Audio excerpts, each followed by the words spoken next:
Imagine this scene. You're on a first date. The conversation is light and pleasant. Until suddenly, without transition, the person across from you begins to recount in graphic detail the painful trauma of a recent divorce or a devastating loss. You, who barely know their name, become the involuntary container for an emotional burden you didn't know you would have to carry. You feel paralyzed, trapped between the desire to be empathetic and an overwhelming sense of being weighed down. This is not authentic vulnerability. This is trauma dumping, a modern phenomenon that is silently eroding the foundations of our friendships and relationships. But how does this toxic dump actually differ from simple venting? The answer lies in directionality and consent.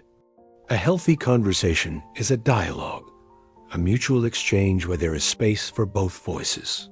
Trauma dumping, in contrast, is a one-sided emotional monologue. It's like watching someone drown, and in their desperation, they grab you and push you underwater in an attempt to get to the surface. The person who is dumping is not seeking solutions or genuine comfort. They are, often unconsciously, trying to transfer the weight of their pain to someone else without a filter and frequently without permission. The signs are unmistakable. Think of that friend who dominates every conversation, telling the same traumatic story over and over again, showing no genuine interest in your life. Or that coworker who, in the middle of a casual lunch, shares explicit details of their relationship problems. These are conversations that do not build connection. They cause collapse. Studies indicate that this pattern leaves listeners feeling deeply uncomfortable, exhausted, and can even lead to secondary or vicarious trauma, where the anxiety and stress of the narrator is transferred to the listener. The listener feels emotionally hijacked. They want to be compassionate, but internally, they are drowning. It's not a lack of empathy. It's that human boundaries have a finite capacity. So, why do people resort to trauma dumping? The reasons are complex and often not ill-intentioned. For some, it is a misguided cry for help, a desperate way to seek connection or validation in a world that feels incredibly lonely. For others, it can be a symptom of unprocessed trauma, where the person relives the event repeatedly without moving towards healing, or a lack of awareness of social and emotional boundaries. In the age of social media, this pattern is amplified. Platforms like TikTok or Instagram can normalize toxic overexposure, confusing authentic vulnerability with sadfishing, where attention is sought through drama and misfortune. And here comes the most uncomfortable reflection, the controversial element we want to pose to you today. In our eagerness to be unconditional friends and totally accessible partners, have we become unwitting accomplices to this toxic dynamic? By constantly accepting the role of an unpaid therapist, are we unintentionally preventing those we love the most from finding the professional help they truly need?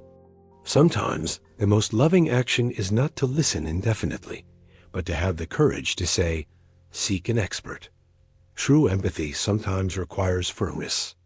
Are we raising a culture that glorifies boundless venting, rewarding dramatization over deep healing? So, how do you protect yourself when you find yourself in the role of the receiver? The answer isn't to build a wall, but to place a respectful boundary. The key lies in assertive communication and proactive self-care. It's not about being cruel, but about being clear. You can redirect the conversation with phrases like, "I am deeply sorry you're going through this.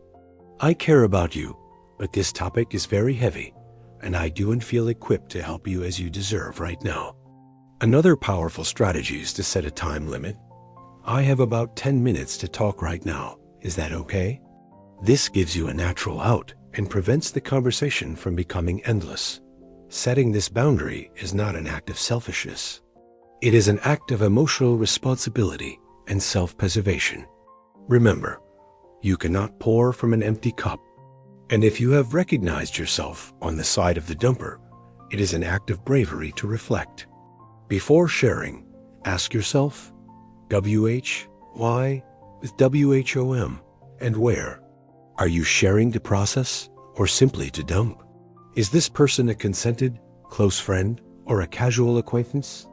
Is it a public social media forum or a private, safe space? Seeking the support of a therapist or a specialized support group will allow you to address your trauma at its root without damaging your personal support networks. Alternatives like journaling, physical exercise, or mindfulness practices can offer immediate and healthy relief without overwhelming others. Next time you feel the emotional avalanche approaching, whether as a sender or receiver, remember, your peace of mind is sovereign territory. You have the right, and almost the obligation, to place a kind but firm border. True emotional intimacy is not built on the rubble of others' traumas, but on the solid foundations of mutuality, respect, and yes, clear and healthy boundaries. If this video resonated with you, if you felt overwhelmed by someone's trauma dumping, or even saw yourself on the other side, we need to read your experience in the comments. Do you think it's possible to be supportive without neglecting your own mental health? Where do you draw the line between support and toxicity? Give us your opinion.